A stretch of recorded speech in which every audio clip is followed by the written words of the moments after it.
Friends, welcome again to my YouTube channel. I hope कि आप सब ठीक होंगे। आज का हमारा टॉपिक है भारत का इतिहास। आज हम भारत के इतिहास के बारे में डिस्कस करेंगे। चलिए स्टार्ट करते हैं अपना वीडियो। जो हमारा भारत देश है, पहले वो काफ़ी विशाल प्रायद्वीप था, क्योंकि हमें पता है कि जो भी पाकिस्तान है, अफ़गानिस्तान है, बांग्लादेश है, ये सारी जो कंट्रीज़ हैं, ये सब भी इकट्ठे मिलकर जो है एक भारत देश का निर्माण करती थी। ठीक है, तो भारत जो था एक काफ़ी विशाल प्रायद्वीप था जो तीनों ओर से समुद्र से घिरा हुआ था। इसे वैदिक लोग जो हैं वो आर्यवर्त या ब्रह्मावर्त कहते थे। यूनानियों ने भारतवर्ष के लिए इंडिया शब्द का प्रयोग किया था और मध्यकालीन लेखकों ने इसे हिंदुस्तान का नाम दिया था। भारत की मूलभूत एकता के लिए भारतवर्ष का नाम जो है वो सर्वप्रथम पाणिनि के अष्टाध्यायी में भारतवर्ष नाम यूज़ किया गया था।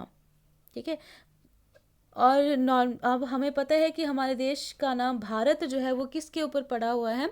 तो हमारे देश का नाम भारत जो है वो ऋग्वैदिक काल के प्रमुख एक राजा थे भरत, उनके नाम के ऊपर पड़ा हुआ है। तो हमारे पास जो है प्राचीन भारत को समझने के लिए जो है वो बेसिकली ऐतिहासिक स्रोत हैं हमारे पास, तो हम उनको डिस्कस करेंगे। तो स्रोत जो हैं वो 3 तरह के हैं। ठीक है, साहित्यिक साक्ष्य हैं, पुरातात्विक साक्ष्य हैं और विदेशियों के वृत्तांत हैं। मतलब ये 3 मेन कैटेगरीज हैं। इसके अंदर हम काफ़ी कुछ डिस्कस करेंगे। जो साहित्यिक साक्ष्य हैं वो बेसिकली जो होते हैं वो 2 तरह के होते हैं। एक तो धर्म से रिलेटेड होते हैं, धार्मिक होते हैं, और धर्मनिरपेक्ष होते हैं। मीन्स कि एक तो धर्म के बारे में बताएंगे, दूसरे जो धर्म से अलावा जो भी लिखा हुआ होगा वो धर्मनिरपेक्ष साक्ष्य में आएगा। ठीक है, तो धार्मिक साक्ष्य में जो है मेनली वेद आते हैं, वेदांग आते हैं। ठीक है, बौद्ध ग्रंथ आते हैं, जातक ग्रंथ आते हैं, जैन ग्रंथ आते हैं। ये सारे जो हैं वो हमारे धार्मिक साक्ष्य में आते हैं। तो सबसे पहले हम बात करते हैं वेदों की। वेद जो होते हैं हमारे पास वो 4 हैं: ऋग्वेद, सामवेद, यजुर्वेद और अथर्ववेद। ऋग्वेद जो है यह ऋचाओं का संग्रह है। सामवेद जो है यह संगीत से रिलेटेड है। ठीक है ना, सामवेद में संगीत का जो है वो प्रथम साक्ष्य मिलता है, और इसके अधिकांश जो गीत हैं वो ऋग्वेद से लिए गए हैं। यजुर्वेद जो है वो कर्मकांड प्रधान है, इसमें यज्ञानुष्ठान के लिए विनियोग वाक्यों का समावेश है। अथर्ववेद जो है ये तंत्र मंत्रों का जो है संग्रह है। ठीक है, और वेदांग जो है हमारे पास वो है शिक्षा, कल्प, ज्योतिष, व्याकरण, निरुक्त, छंद। ये हमारे पास जो है वो वेदांग हैं। ठीक है, ये हमारे अब इसके अलावा जो है श्रौत सूत्र भी होते हैं, जिसमें यज्ञ संबंधी, गृह सूत्र में लौकिक संगीत लौकिक एवं पारलौकिक कर्तव्यों, और धर्म सूत्र में धार्मिक। ठीक है, श्रौत सूत्र हो गया, गृह सूत्र हो गया और धर्म सूत्र हो गया। ये इसके अलावा ये भी हैं। और हमारे पास इसके अलावा जो है आते हैं बौद्ध ग्रंथ और जैन ग्रंथ। बौद्ध ग्रंथ जो है उसमें जो मेन है दैट इज त्रिपिटक निकाय और जातक। ठीक है, त्रिपिटक निकाय और जातक जो है ये मेन है। और हमारे पास जो है मिलिंद पन्हो जो है वो हिंद यवन शासक मिनांडर के विषय में लिखा गया है इसमें, और इसको लिखा है नागसेन ने। ठीक है, कथा वस्तु है। कथा वस्तु में बुद्ध के जीवन से संबंधित जो कथाएं हैं उनका विवरण मिलता है। तो ये बौद्ध से रिलेटेड है, भगवान बुद्ध से रिलेटेड है ये। ठीक है, नेक्स्ट है हमारे पास जैन ग्रंथ। जैन ग्रंथ जो है जो जैन साहित्य होते हैं उनको हम क्या कहते हैं? आगम कहते हैं। जैन साहित्य को आगम कहा जाता है। और जैन आगमों में सबसे महत्वपूर्ण जो है वो है अंग, और अंग जो है वो इनकी संख्या होती है 12।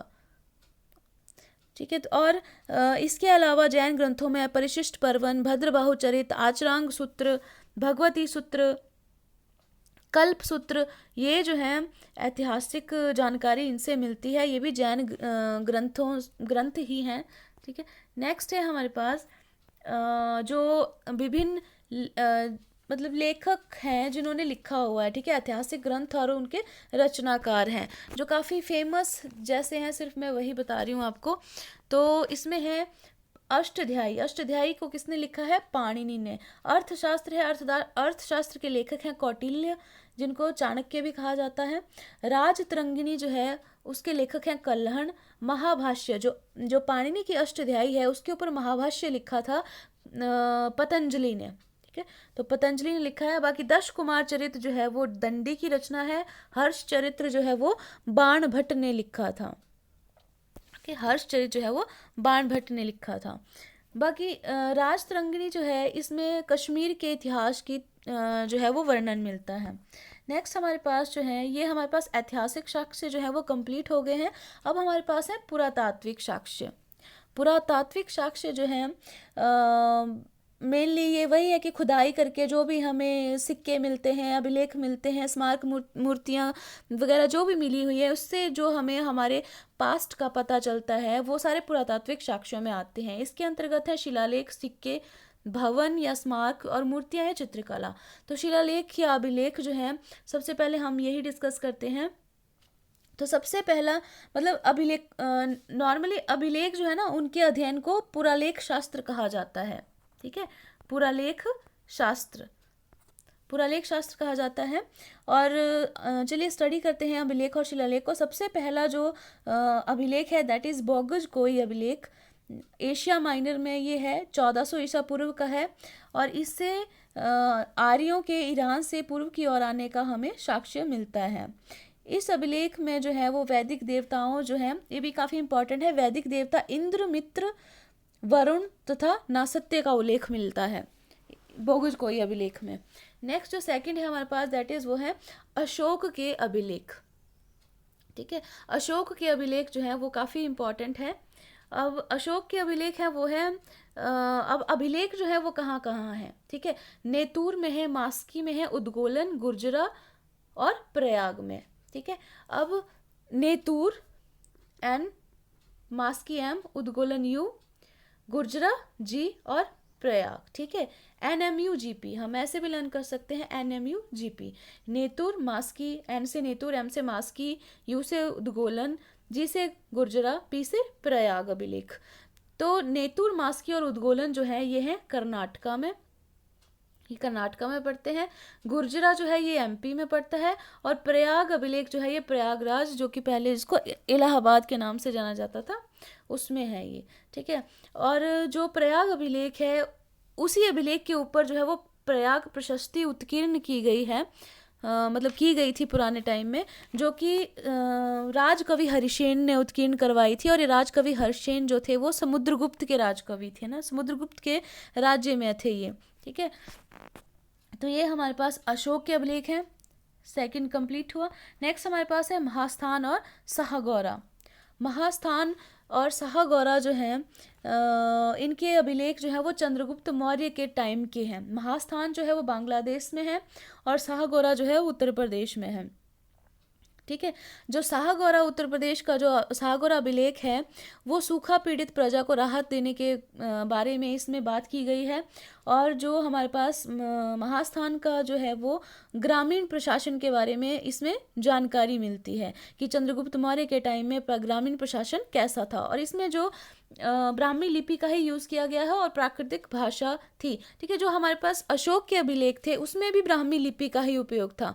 और हमें पता है कि सबसे पहले जो ये ब्राह्मी लिपि है, जो अशोक के अभिलेख थे वो भी ब्राह्मी लिपि में थे। और सबसे पहले जो पढ़े थे वो पढ़े थे जेम्स प्रिंसेप ने सॉरी, इनको पढ़ा था जेम्स प्रिंसेप ने, सबसे पहले ब्राह्मी लिपि में ही थे ये।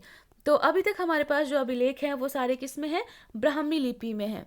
सारे अभिलेख ब्राह्मी लिपि या प्राकृत भाषा हम कहते हैं, या ब्राह्मी लिपि, उसमें ही सभी के सभी अभिलेख हैं। नेक्स्ट हमारे पास है रुद्रदामन का जूनागढ़ अभिलेख। नंबर 4 पे आता है रुद्रदामन का जूनागढ़ अभिलेख, जिसको कि गिरनार रॉक इंक्रिप्शन भी कहा जाता है। और ये फर्स्ट इंक्रिप्शन है जो कि संस्कृत में है। ठीक है, इसमें जो है वो सिंचाई से रिलेटेड जो है वो लिखा हुआ है। इसमें लिखा हुआ है कि सुदर्शन झील का निर्माण और मरम्मत का कार्य जो है वो कैसे क्या किया गया, कैसे किया गया, है ना। तो सिंचाई से रिलेटेड इंक्रिप्शन है ये।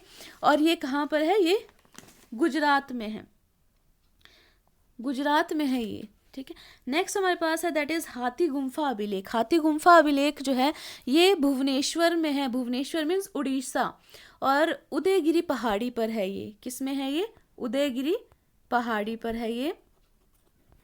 ठीक है।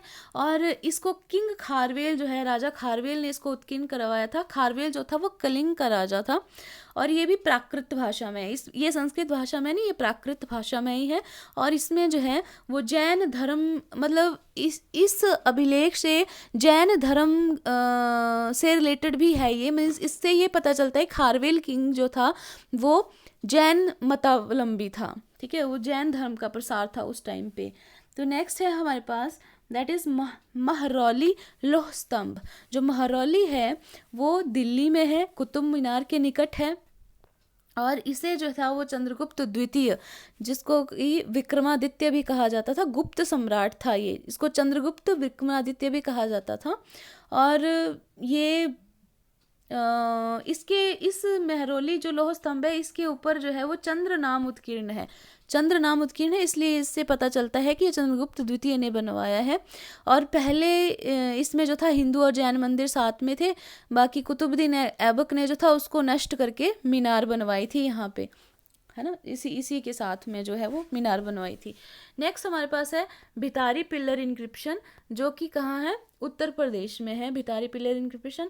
और इसको किसने, स्कंदगुप्त ने जो था इसका निर्माण करवाया था। और इसमें हूणों के आक्रमण की चर्चा मिलती है और साथ में इसमें वंशावली भी बताई गई है। मीन्स जो गुप्त साम्राज्य की वंशावली है वो भी बताई गई है कि सबसे पहले जो था वो समुद्रगुप्त था, फिर चंद्रगुप्त प्रथम, फिर चंद्रगुप्त द्वितीय, है ना, और उसके बाद कुमारगुप्त, फिर स्कंदगुप्त। ठीक है, इस तरह से इसमें वंशावली का वर्णन मिलता है। नेक्स्ट हमारे पास है एरन अभिलेख। जो एरन अभिलेख है वो है मध्य प्रदेश में, और सागर जिला जो है मध्य प्रदेश का, वहाँ पे ये है। और इसको जो है ये रिलेट करता है किंग भानुगुप्त के साथ। किंग भानुगुप्त ने जो है इसको बनवाया था। और इसमें सती प्रथा का प्रथम प्रमाण मिलता है।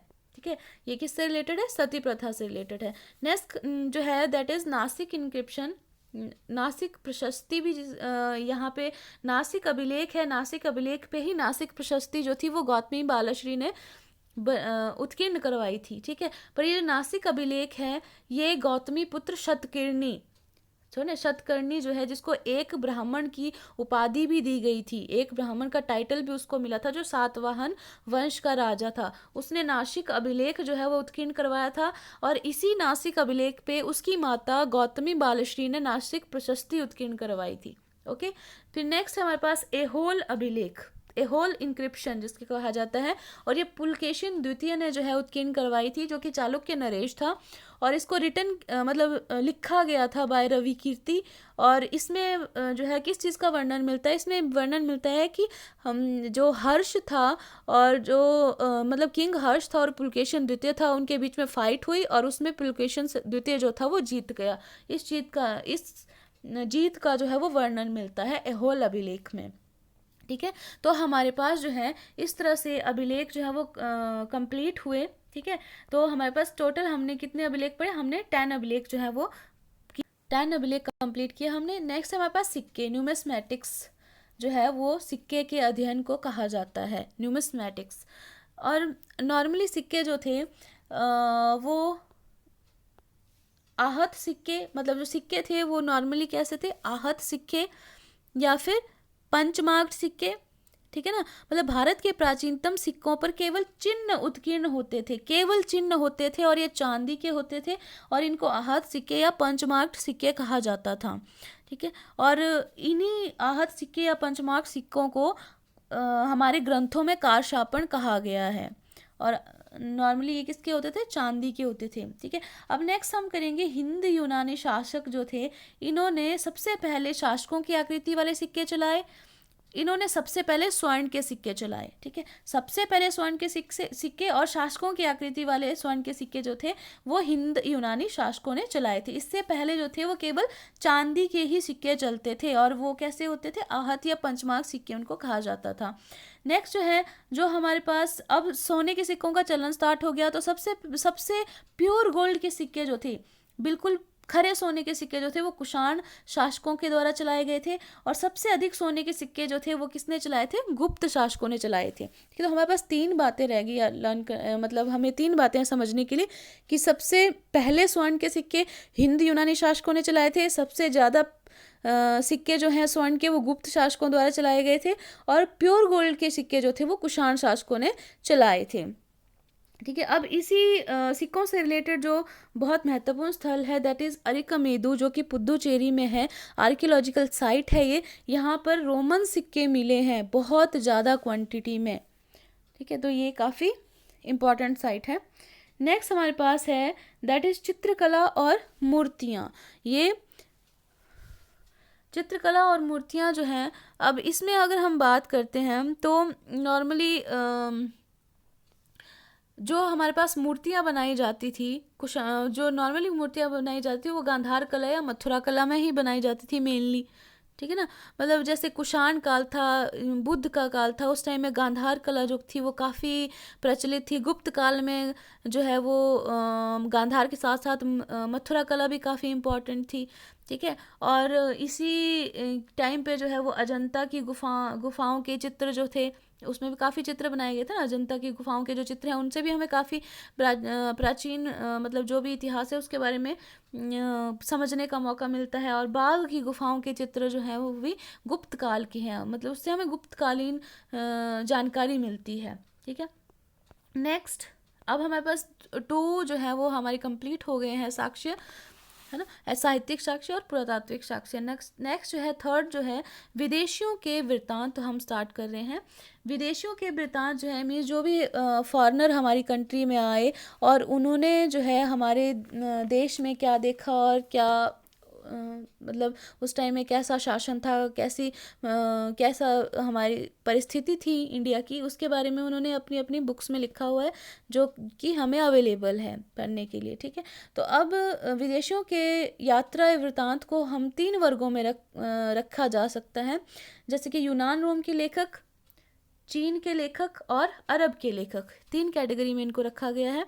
तो यूनान रोम के लेखक हैं, अब इसमें काफ़ी सारे हैं नॉर्मली, जैसे हेरोडोट्स भी हैं, टीसीएस भी हैं। हमें पता है हेरोडोट्स को इतिहास का पिता कहा जाता है। ठीक है, और टीसीएस जो था वो ईरान का राज्यवैद्य था।